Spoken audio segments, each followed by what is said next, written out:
क्या दुनिया विनाशकारी महासंग्राम की तरफ बढ़ रही है? क्या प्रभाव के विस्तार के लिए महाशक्तियों की टक्कर होगी? मिडिल ईस्ट का संघर्ष दुनिया देख रही है। क्या ताइवान के मुद्दे पर भी टकराव होने वाला है? क्या ताइवान के मुद्दे पर चीन और अमेरिका की टक्कर तय है? महाशक्तियों के टकराव में छठी पीढ़ी के विमानों को अहम माना जा रहा है। इस रेस में आखिर आगे कौन है? देखिए इस रिपोर्ट में।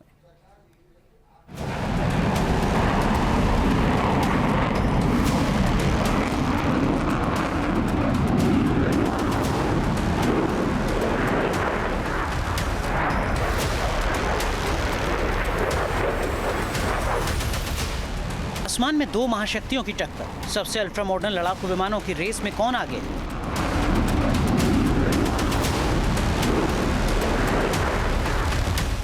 छठी पीढ़ी के लड़ाकू विमान भविष्य के कॉम्बैट एयरक्राफ्ट हैं। इन्हें बहुत तेजी से विकसित किया जा रहा है।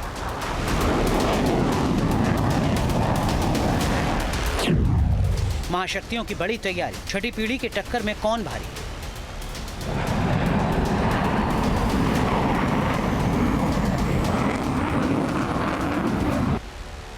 सवाल महाशक्ति चीन और अमेरिका के बीच हथियारों की रेस का है।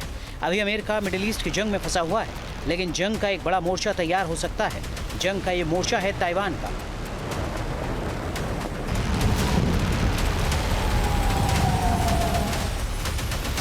ताइवान के आसपास चीन लगातार मिलिट्री अभ्यास करता रहा है। दुनिया जानती है कि चीन की मंशा ताइवान पर कब्जे की है। माना जा रहा है कि चीन ताइवान के खिलाफ बड़ा एक्शन ले सकता है। एक्सपर्ट्स का कहना है कि अगर ताइवान पर चीन और अमेरिका की टक्कर हुई तो इसमें बड़ी भूमिका एयर पावर की होने वाली है। चीन और अमेरिका दोनों के पास अल्ट्रा मॉडर्न विमानों का जखीरा है, लेकिन बड़ा मुद्दा 6th जनरेशन यानी छठी पीढ़ी का है।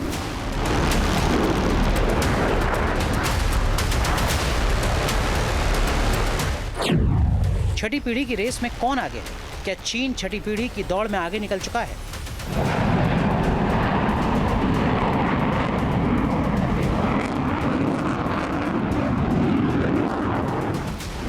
चीन 2 छठी पीढ़ी के लड़ाकू विमानों की तैयारी कर रहा है।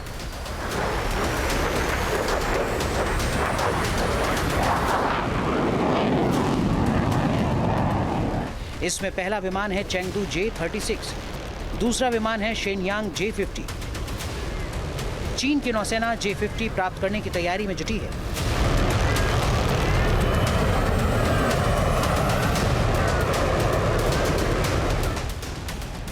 F-47 फाइटर जेट अमेरिकी वायुसेना की प्रस्तावित अगली पीढ़ी का स्टील्थ फाइटर जेट है। इसे बोइंग की तरफ से विकसित किया जा रहा है, लेकिन एक्सपर्ट्स का कहना है कि रेस में चीन बहुत आगे लग रहा है।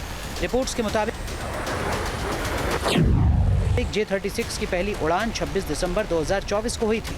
इसकी परिचालन क्षमता 2027 और 2030 के बीच हासिल होने की उम्मीद है। इसके अलावा J-50 ने अपनी पहली उड़ान 20 दिसंबर 2024 को भरी थी।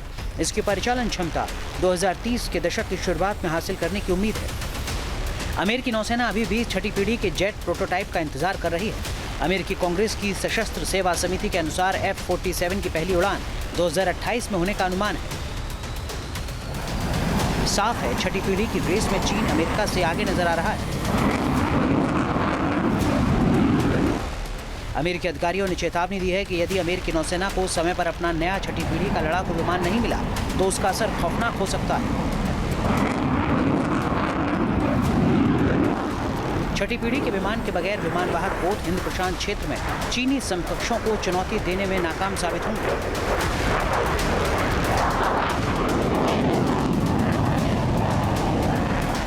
सिक्स्थ जनरेशन के कॉम्बैट फाइटर एयरक्राफ्ट बनाने में चाइना अमेरिका से आगे निकलता हुआ दिखाई दे रहा है। चाइना ने पिछले साल 2 प्रोटोटाइप कॉम्बैट एयरक्राफ्ट की टेस्टिंग की है, 2 डिजाइन दिखाए हैं और उसमें टेल लेस डिजाइन है। टेल लेस का मतलब ये कि ड्रैग कम और हाई स्पीड पे मैन्यूवरेबिलिटी ज्यादा है। इसका मतलब क्या हुआ कि थोड़ी सी इंस्टेबिलिटी आ जाती है, लेकिन detection is almost impossible. Stealth characteristic ज्यादा है, यानी कि उसके ऊपर जो माइक्रो और नैनो आयरन स्फीयर्स पार्टिकल्स की कोटिंग की जाती है वो ज़्यादा डेंस है, ताकि रडार की वेव उसमें एब्जॉर्ब भी हो जाए वापस जाने की बजाय। और सिमिलरली स्वार्म ड्रोन्स को आर्टिफिशियल इंटेलिजेंस से इंटीग्रेट किया गया है। छठी पीढ़ी का मतलब ultra modern stealth, artificial intelligence, laser हथियार और ड्रोन के साथ मिलकर काम करने की क्षमता।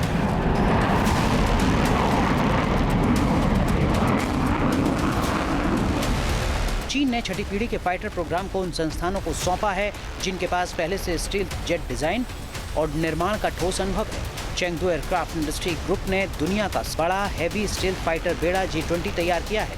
यही ग्रुप J-36 छठी पीढ़ी का फाइटर बना रहा है।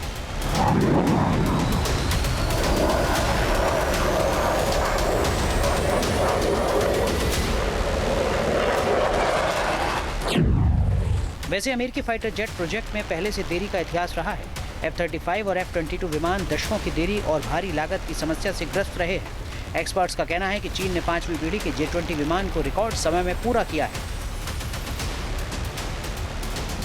छठी पीढ़ी के विमान को लेकर भी अमेरिका से यही संकेत मिल रहे हैं। जाहिर है ताइवान को लेकर बढ़ते टेंशन के बीच अमेरिका के लिए ये अच्छी खबर नहीं है। Team news nation. अब से डीडी फ्री डिश की चैनल नंबर 57 पर देखिए न्यूज़ नेशन।